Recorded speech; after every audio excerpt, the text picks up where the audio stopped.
هاي، عاملين ايه؟ يا رب تكونوا بخير. انا نوفي محرم، قناتي احلى الوصفات مع نيفين. اهلا بكم جميعا. النهارده هنعمل وصفه سهله وسريعه، وصفه تكفي اسره كبيره وبنص كيلو بس لحمه مفرومه، وممكن اقل كمان. وصفه تركيه اسمها وصفه صينيه الكباب التركي، او صينيه البطاطس الكفته، او الكفته بالبطاطس عندنا هنا. وصفه سهله وسريعه، وكل اللي هتحتاجيه نص كيلو لحمة مفرومة وحبة خضروات. تعالوا بقى نشوف معانا ايه. انا هنا معايا كمية من اللحمة المفرومة. انا كان معايا لحمة مفرومة باقية من الحواوشي، كنت عاملاه قبلها بيوم، ويعني اقل من نص كيلو. فهنقول مثلا انت لو جبت نص كيلو لحمة مفرومة، انا كنت هضيف عليها بصلة مبشورة وتصفي المية بتاعتها. بعد كده هتجيبي البيضة، يبقى هتجيبي بصلاية مفرومة تعصريها من المية بتاعتها، وتحطي الملح والبهارات الحواوشي بهارات سوري، بهارات الكفتة اللي عندك. وبعدين نحط البيضة والملح والفلفل والكزبرة وبهارات الكفتة، وهنقلب المكونات دي بقى كلها كده مع بعض كده لغاية ما تتشكل، تبقى زي العجينة كده. هنقلبها كده مع بعض. والله ده اقل من نص كيلو لحمة مفرومة وكان باقي عندي، فجميل قوي ان احنا نعمل من وصفة، من حاجة قليلة في ظل الغلاء اللي احنا فيه ده، نعمل اكلة حلوة كده وطعمها كويس يفتح نفسنا يعني. انا بعجنها كده بالمكونات كلها مع بعضها عشان تتكون، تبقى شكلها تبقى عجينة ما تفكش منك، اللي هي الكفتة، او سواء الدواير اللي انا هعملها، او كرات الكفتة، او الصوابع، ما تفكش منك اثناء طهيها على النار يعني. لغاية تشوفوا اتشكلت ازاي، بقت زي العجينة كده مع بعضها الكرة كده. نسيبها بقى كده على جنب. ومعايا كمية من البطاطس، نقول مثلا بطاطستين او 3 قطع بطاطس. انا هقطعهم كده، غسلتهم قشرتهم وغسلتهم طبعا، وهقطعهم قطع رقيقة جدا، شرايح شرايح يا جماعة، رقيقة، عشان تستوى معايا بسرعة، يعني الكفتة ما بتاخدش وقت على النار. ومعايا برضو شرايح من الفلفل، قرنين 3 كده فلفل، وممكن تضيفي كمان قرن فلفل حامي لو بتحبي الحامي. وكمان طماطمتين او 3 صغيرين او 2 كفاية. وكمان بصلاية كبيرة هقطعها برضو دواير كده كلها، يعني كله هيتقطع بشكل دائري. وهاخد بقى الكفتة اللي معايا برضو هشكلها شكل قرص الطعمية كده مدورة، دواير برضو كده. وهحط بقى إيه طبقة من البطاطس، طبقة من الطماطم، طبقة من اللحمة المفرومة اللي هي الكفتة اللي معايا، وارص الحاجات دي كلها جنب بعضها كده بشكل كده، واقفين جنب بعض يعني.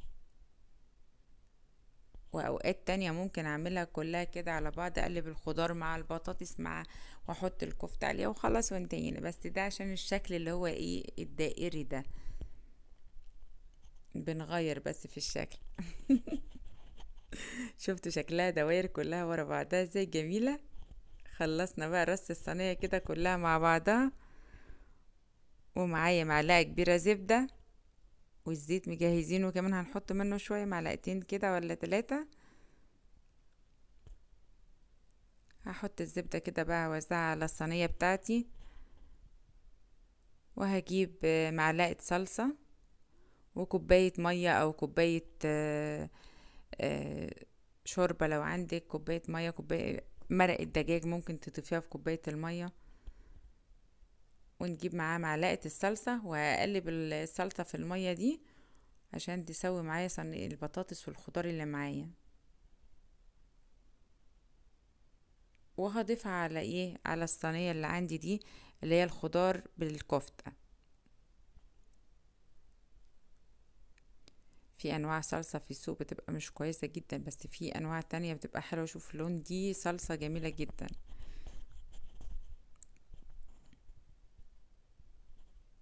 باقي معايا طماطم كده وفلفل برضو، وهرصهم على الوش كده برضو، يعني بدل ما نرميهم نستهلك كل حاجة عندنا.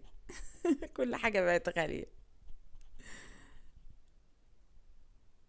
صينية سهلة والله وسريعة، وتقدري تعمليها في رمضان كده لو مستعجلة، أو طبق جانبي برضو جنب أكلات تانية لو عندك عزومة.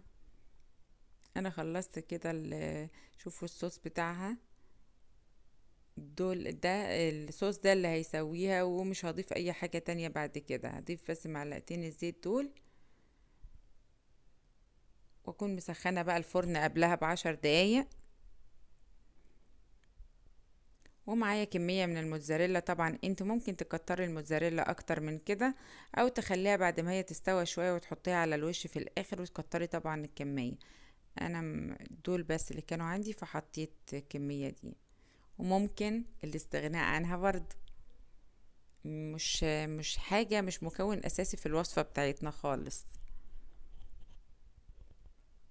شوف الصينية شكلها جميل ازاي، وهي تعتبر اقل اكلة بالمقارنة بالاكلات التانية والاسعار اللحوم التانية. هنحطها بقى كده في الفرن اللي انا مسخناه. انا هحطها في الرف التاني على طول، اللي هو فوق الصاجة من تحت. وطبعا تتأكدي ان البايركس بتاعك ما يكونش مبلول ولا في اي حاجة، عشان ما ينكسرش منك ولا يفرقع. شوف شكلها جميلة وبتعمل بك بك بك كده، تحفة. وده شكلها بعد ما شربت الصوص بتاعها. استوت الكفتة خلاص ونشفت خالص اهيت، لسه بقايا حاجات خفيفة جدا. وبس كده، شفتوا شكلها. ممكن تديها وش كمان من الفرن من فوق.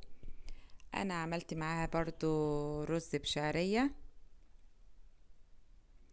ممكن انتي بقى تقدمي معاها مكرونة، تقدمي رز بسمتي، رز مبهر، عيش، سندوتشات فينو، عيش فينو.